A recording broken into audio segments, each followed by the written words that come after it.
feel it's very important to you, Sean. How is this playing in the locker room? Yeah, everyone has their position on it, and I think when you come from a position of, or you take the approach of respect, respecting people's positions, trying to gain as much understanding as you can, I think those are two great approaches to situations like the vaccination situation you're talking about there. How have you seen players kind of respond to Cole in particular? He was kind of the most outspoken, and there's a lot of worry about, oh, how's this going to play in the locker room? How has it been just being around him, here the first couple days? Yeah, again, we've met now for a little over a day, right? So a lot of meetings.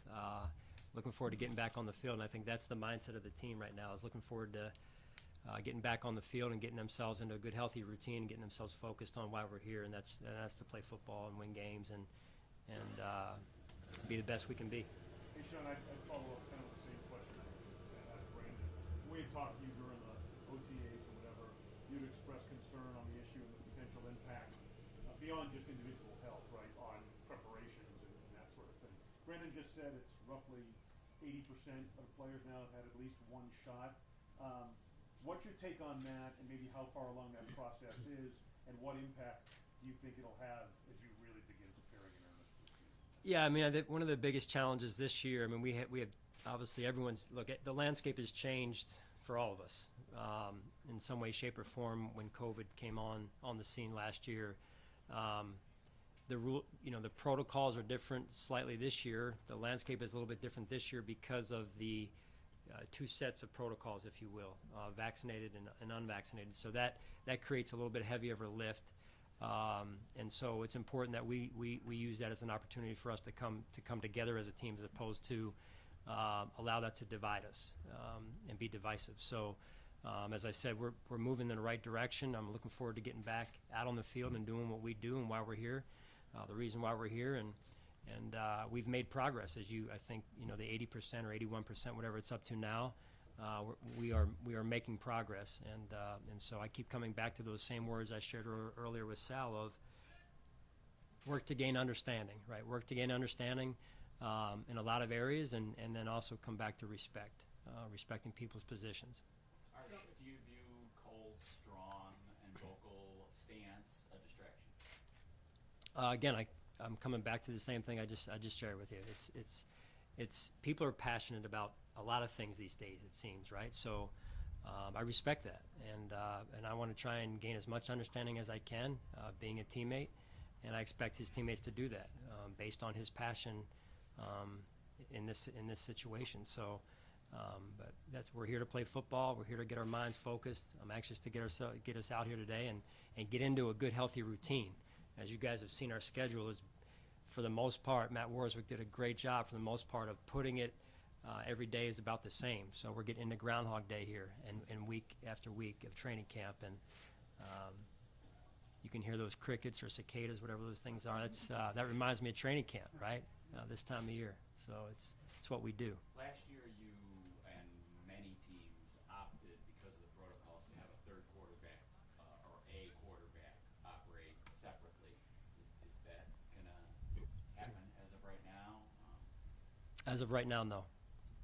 Sean, you talked about the schedule. Preseason just a couple of weeks, but only 3 games this year. There were none last year. I know you have a plan for everything, but does that alter your routine a lot on how you have to approach, like, from now until the regular season, only having 3 preseason games for evaluation? Yeah, well, I think we learned some things last year by not having any.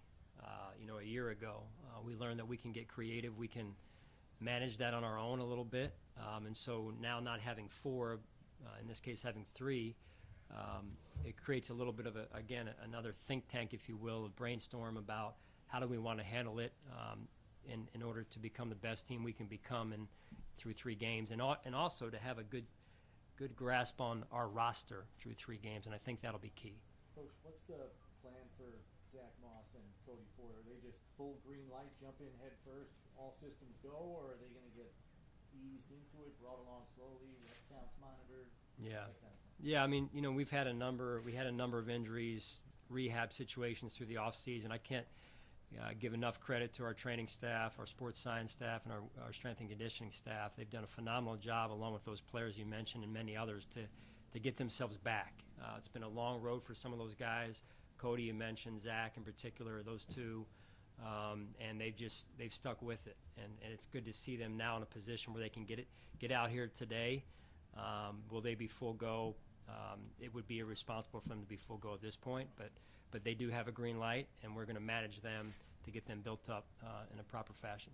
Sean, you've talked about expectations and then starting over each year. Do you have an overriding message for the team? You've had them before where you've talked about playoff caliber or whatever that message is, relating to the fact that you were a game from the Super Bowl last year and how that impacts this season. Yeah, I mean, it's really similar to what we've done. Every year is different. Every team is different, but you got to start at square one every year. You got to start over, and you got to, mindset-wise, be as humble and hungry as you can be.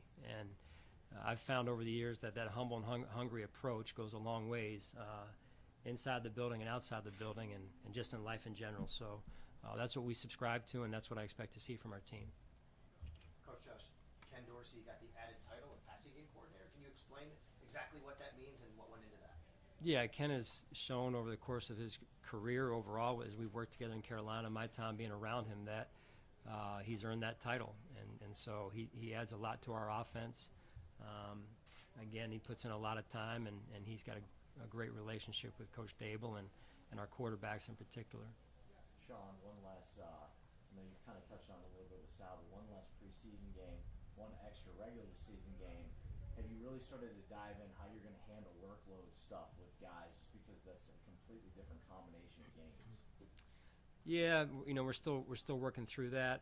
That'll be an ongoing process, and those conversations will continue to take place, Josh, because of the newness of the situation, for lack of a better way of saying it there. So that's where I rely on our sports science department, our trainers, our strength and conditioning coaches, the feedback from the players. Spent some time in the off season thinking about it over the summer and trying to find the best plan at this point, at least, for what our approach will be going into the preseason and then the season, like you said. So it sounds like you've spent quite a bit of time then. Not surprising, I guess, digging into that. Yeah, and listen, there's no one right way or wrong way. I think it's just this is going to be new for everyone, so you gotta work at it. Sean, I know you said every year is different and you have to kind of start over, but how have some of the initial conversations with the entire team been different in year 5 with so many guys back and so many players who've been around you for multiple years now? Yeah, Maddie, that's I take notes. I've been known to be a note taker from time to time, and so I go back to my notes on previous meetings and what I've shared with the team, and tried to figure out this year what's relevant, right? And not just give them a canned, hey, here's the first meeting all over again, because I would lose them pretty quickly with some of the guys that have been here for all of 5 years now. So, and also make it relevant to what's going on in our situation with the landscape of America today, and try and meet them where they are, and where our team is, and what we've got to do going forward. So it's always evolving. There are some things that players would tell you, I'm sure, that they hear at almost every meeting, but those are things we believe in, and so they're going to hear them quite a bit. You and Brandon lived through a big step back in Carolina after going 15-1. You won 15 games last year. How's that kind of colored your mindset or your message to the team about how hard it is to win 15 games in a year? Yeah, one of the hardest things to do is to sustain success. I've been around it. I've seen it. You see it not only from the teams that I've been a part of, and I've learned from it, but other teams. That's the way the NFL is built, is for parity. And one year a team's up, next year they're down. So that's been a message since really a month after the season, after I gave the players some time just to not hear my voice, but the staff included. You've got to have enough self-awareness to manage yourself. And if getting noticed was the goal, then maybe we accomplished that. But if winning and the goals that we had set up, we know we didn't accomplish last year. And so this is a new season. This is a new team, as I've said countless times, and we've got to respect the process and remain humble and hungry, because if you don't, this league gets you and gets on you fast. Sean, what do you need to see Yeah, I'm already seeing some of it, Joe, is the maturity, the attention to detail, the consistency. As we all know, Devin had a great first season last year. There were some times I'm sure he would say that he would like back. So I'm seeing a young man now that has taken the off season and attacked it head on, and he's in a great spot physically. It looks like at this point, and I'm anxious to see him out here. But what I saw towards the tail end of the spring, I was impressed with all the areas that he was trying to be intentional about of working on his weaknesses, and I think that says a lot about the young man. Sean, when it comes to the battle for the second corner between Dane and Levi, what are you going to be looking for? What are the things that are going to determine who's on the field week one? Well, we're a long ways from that. I mean, it's short ways, but long ways, and so we just got to get out here today, and I'm looking forward to the competition. Both of those two players have put themselves in a position to battle for the spot. Obviously, Levi's done a tremendous job since he's been here, undrafted, right? So we love his story. And so we've got trust and belief in both of those players, and I'm anxious to see them battle it out here. It's been different for the guys who are coming, second-year players who had no real preseason last year, to kind of go through a full offseason, a full preseason. Are you seeing more growth from those players than maybe you would normally in the normal year one, year two jump? Well, it's interesting, right? Because if you look at it, the players that are really in year three now, I think this is probably the most normal off season that they've had. You come off that freshman year, rookie year, and you go home and it's a little bit different for the first time, and then you come back and last year obviously was the COVID off season. So this year I think was their first opportunity to shape an off season and how it should look. And so we're constantly trying to educate them in that area, but also I've been pleased overall with the initiative they've taken this off season, getting themselves in shape, making good decisions off the field, and so that's the first step. Sean, we talked a lot about the continuity of players, but I don't believe any coach you have on staff came in from the outside, which is super rare. They're all returning coaches. They've been with you. How beneficial is it for you as the leader of the coaches that everybody knows your message, everybody knows what the expectations are from that level? Yeah, that helps, Sal. That with the coaching staff, the continuity helps, because then they can take that message and take it into the position rooms, and it just bleeds throughout our entire organization and on all three phases of the ball, right? So the same can be said with the players. You need that player-driven leadership in the locker room, guys that have been here that know what we're all about, and they can help educate some of the new players, and so that's the ripple effect that you want. Sean, how would you evaluate what you saw from Star this spring, and where is he at as we enter training camp here? Yeah, so small window. Obviously, when he was here, he looks like he's in great shape. I know he's anxious to get back and be around the guys, and obviously be around football again. So that'll be an interesting thing to watch, because it's been some time since he's played, and so we're gonna manage that the best we can to help him, so that he can become the best version of himself out here as quickly as possible. Sean, we obviously spoke to Brandon about Josh and the whole contract, so that's obviously going to come up, at this point, and that's really his area. You had expressed confidence that the deal was going to get done a couple of weeks back. I know. Do you still feel that way? And specifically, Brandon referred to kind of a good headspace, was his quote, that he thinks Josh is in right now, dealing with that and heading into this season. What's your take on it? Yeah, well, I mean, it's a short answer for you, because I'm getting ready to coach out here, and that's where my focus is, and that's where I expect Josh is to be. He's got people that work for him, and at the end of the day, I trust Josh, and he's a good person, and obviously he's off to a great start in his career. I think I know what he wants, and I trust Brandon as well. So the two parties, if you will, that are involved directly in those conversations, I have a tremendous amount of belief and confidence in. So that's why I say those things will work themselves out because of the people involved, and that's what it comes down to. So other than that, I'm going to focus on respectfully coaching the team. Like the team as a whole, Josh has a huge act to follow after last season. Just obviously, I know he wasn't just on the beach all this break here. Just kind of what do you see from his talking to him on his mindset about trying to follow up that? Yeah, Josh embraces the growth mindset. He's got that in his DNA, and so now going into year 4, right? So that's become a tendency, right? So like the scouting report is he works on his game, and so I'm not worried about that. I'm just more anxious to see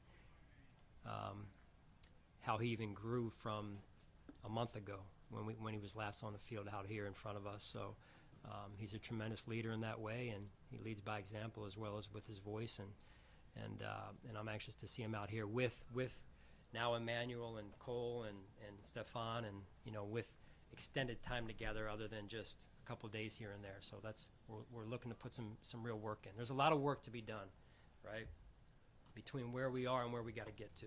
And going back to the starting over conversation, that's what we all have to realize is we're not sitting here carrying 13 wins or whatever it was.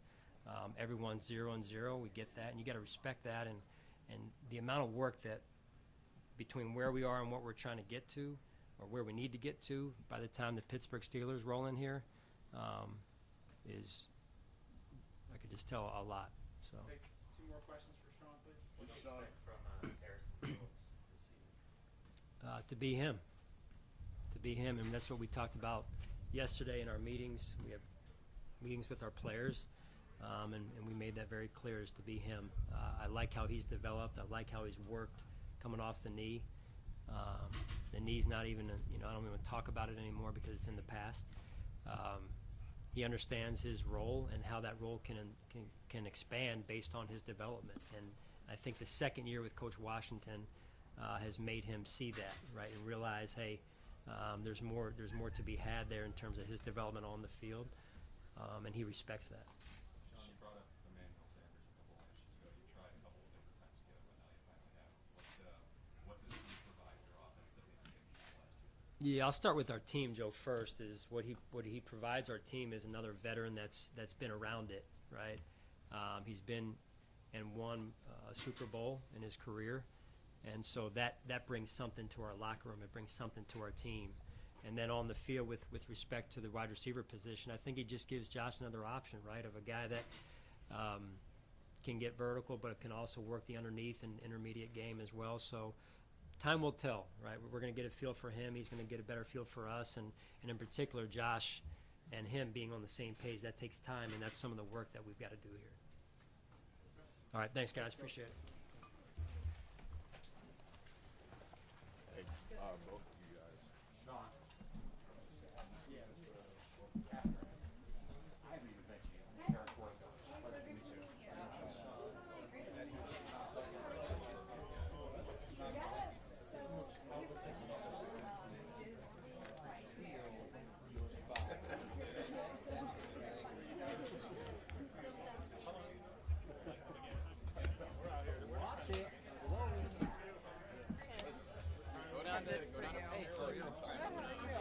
Yep, no problem. That's what I like to hear.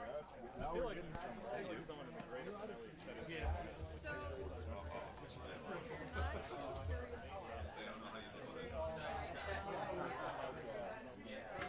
Probably pretty safe.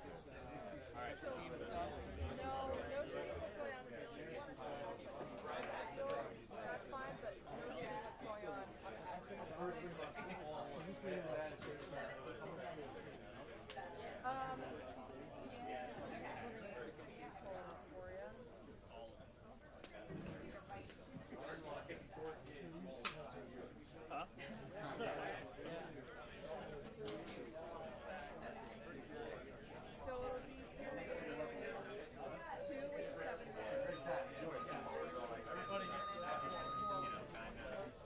And then once 5 starts. So it'll be like that corner of the track right there, all the way.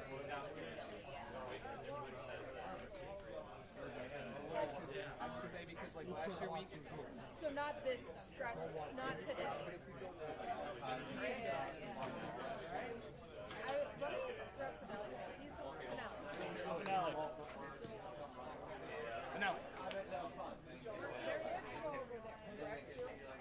Like if we wanted to get